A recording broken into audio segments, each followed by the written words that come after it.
In today's video, I'm going to teach you how to remove the Powered by Shopify logo or text from your Shopify store. This is a great way to give your online shop a more polished and professional appearance that really feels like it's all yours. Let's dive right into it.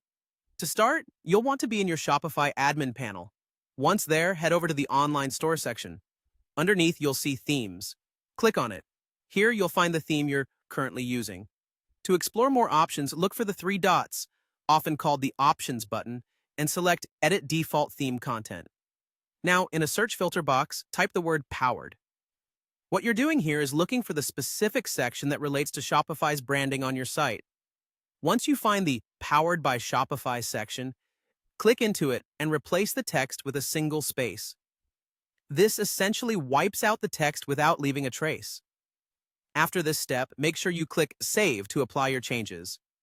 Occasionally, you might find that the Powered by Shopify message stubbornly sticks around. If that's the case, you'll need to delve a little deeper into the theme's code. Once again, navigate to the online store and click on the Themes tab. Click the same Options button and this time choose Edit Code.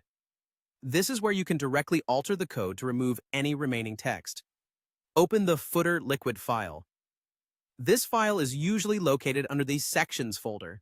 A quick tip: use Ctrl+F or Command+F to help you find Powered within the code quickly without having to scroll endlessly.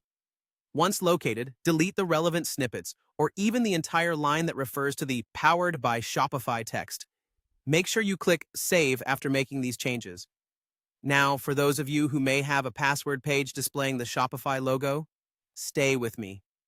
Navigate back to your online store, then to Themes, and again select Edit Code. This time, you'll work with a file named password.css. There's a simple line of code to insert here. svg.shopify logo, display none, ta. This makes the logo disappear from view. Additionally, in your theme liquid file, you'll add another line. This little piece of code ensures that the logo is removed forcefully, leaving no room for it to reappear unexpectedly. Be sure to save both files to lock in these changes. By following these clear steps, you'll effectively remove the Powered by Shopify logo or text from your Shopify store, allowing you to present your brand with a unique touch that feels complete and entirely your own. I hope you found this guide helpful. Thanks for watching and happy customizing.